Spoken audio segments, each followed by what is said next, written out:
मी स्नेहा सावंत, इयत्ता 10वी मॅथ्स सीची विद्यार्थिनी आपल्यासमोर आपल्या क्लासबद्दलचं मनोगत व्यक्त करते।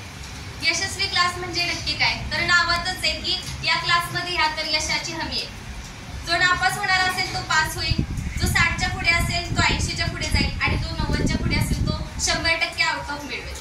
प्रत्येक गोष्ट आपण खरेदी करताना असं म्हणतो की या गोष्टीची गॅरंटी असते, तसंच आहे या क्लासमध्ये या तुम्हाला यशाची 100% गॅरंटी मिळेल। या क्लासचं वर्णन करावं तेवढं कमीच आहे आणि सर्वात जास्त कष्ट ते म्हणजे सरांचे।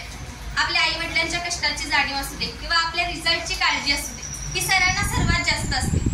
आणि सर सकाळी 7 वाजल्यापासून ते संध्याकाळी 8 वाजेपर्यंत प्रत्येक विद्यार्थ्यासमोर, प्रत्येक बॅच समोर नवीन उत्साहाने तेवढ्याच ऊर्जेने येतात। हे पाहून आपल्याला म्हणतो की तुला स्टडीचं मोटिवेशन कुठून मिळतं? तर आपल्याकडे दिवसभर कष्ट करणारे आई वडील असतील, चोरके सरांसारखे इतर शिक्षक असतील जे सकाळी 7 वाजल्यापासून ते संध्याकाळी 8 वाजेपर्यंत अगदी फ्रेश चेहऱ्याने आपल्याला शिकवतात, तर तेच आपल्यासाठी अभ्यासाचं मोटिवेशन असलं पाहिजे।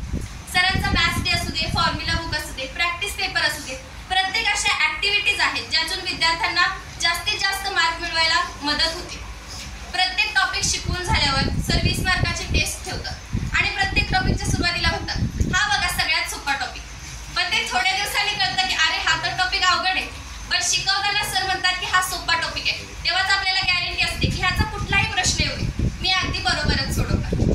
सरांच्या क्लासमध्ये पहिल्यांदा आले इयत्ता 10वी मध्ये। इयत्ता 9वी मध्ये मला आउट ऑफ मार्क होते, त्यामुळे बऱ्याच जणांनी सल्ला दिला की अरे तू मॅथ्स मध्ये चांगली आहेस तर चोरके सरांकडे जायला। मी या क्लासमध्ये पहिल्यांदा आले, आय थिंक मेचा दिवस होता आणि सरांनी मला या 2024-25च्या बॅचची सुरुवात करायला सरस्वती पूजनाचा मान दिला। सर थँक्यू सो मच, तुम्ही मला एवढा सन्मान दिला। आणि या क्लासच्या पहिला दिवस सुरुवात झाला आणि सरांनी पहिल्या दिवसापासूनच की जे मी 9वी मध्ये नव्हतेच, पण ज्या काही बेसिक कन्सेप्ट होत्या त्या सरांनी पुन्हा पुन्हा घेतल्या। आता प्रत्येक विद्यार्थ्याला त्याला समजायला पाहिजे। आणि एकदा मला 80च्या टेस्टमध्ये कमी मार्क मिळाले, तेव्हा मी सरांकडे बघितलं की माझ्यापेक्षा काळजी सरांना होती की अरे ही तर आउट ऑफ कडे बघतोय मी आणि ह्या विद्यार्थीला मार्क कसे कमी पडले। तसे प्रत्येक विद्यार्थ्याच्या चेहऱ्यावरती जे हावभाव असतात सरांच्या बद्दलचे, सर प्रत्येकाला पर्सनली शिकवतात। आणि बघा की सर प्रत्येक वेळेला जे गणित सोडवत असतात तेव्हा सर सांगतात की मी हुशार मुलांचा विचार करून शिकवत नाही, तर मी ह्यातला सगळ्यात गंडगोल काय त्याचा विचार करून शिकवतो। म्हणजे सगळ्यात सोपी टिप्स सर फाळ्यावरती लिहित असतात। आणि सरांचा क्लास म्हणजे मला सुरुवातीला वाटलं की अरे हा तर काय चला हवा येऊ त्याचा मंचच आहे। आणि सरांची कॉमेडी ऐकली की ती भाव कदम त्यांच्यासमोर फेल आहे, एक गेला टन करत, अशा वेगवेगळ्या ज्या ट्रिक्स असतील, कॉमेडी असतील त्या सरांनी शिकवलेल्या।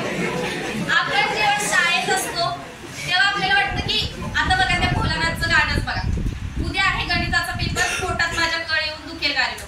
म्हणजे लहानपणापासूनच प्रत्येक विद्यार्थ्याच्या मनात एक गणिताविषयीची भीती असते।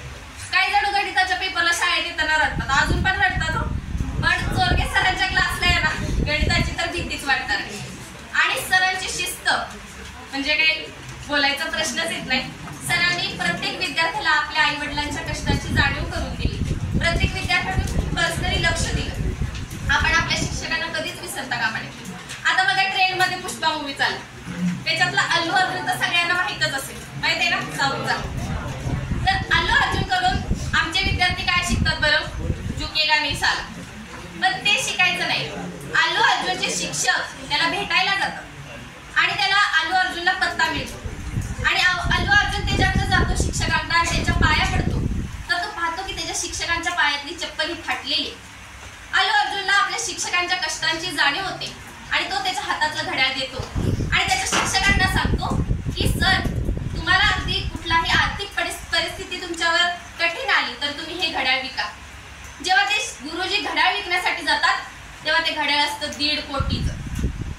अल्लू अर्जुनकडून हा आदर्श घ्या की आपल्या शिक्षकांवर कोणतीही परिस्थिती येऊ दे, आपल्या घरातल्यांवर कोणतीही परिस्थिती येऊ दे, आपल्या ओळखीच्यांवर कोणतीही परिस्थिती येऊ दे, आपल्या परीने होईल तेवढं आपण केलं पाहिजे।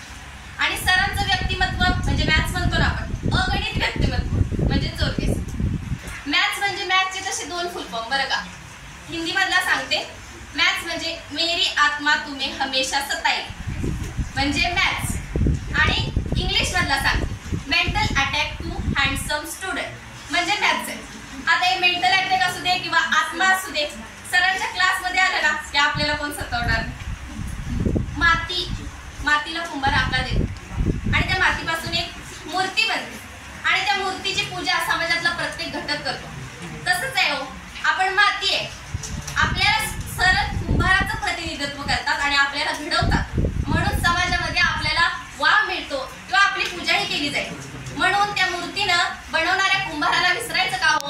तर नाही. त्या मूर्तीनं बनवलेल्या घडवलेल्या त्या कुंभारांना नेहमी स्मरणात ठेवायचं. तसंच प्रत्येक विद्यार्थ्यांनी सरांना स्मरणात ठेवलं पाहिजे. नाजूक कळ्या रोजच उमलतात. बरं, नाजूक कळ्या रोजच उमलतात, रंगीत कळ्या सुंदर दिसतात. नजरेत भरणारे तर सर्वच असतात, पण स्मरणात राहणारे सर तुमच्यासारखे खूप कमी असतात. तुमच्यासारखे खूप कमी असतात.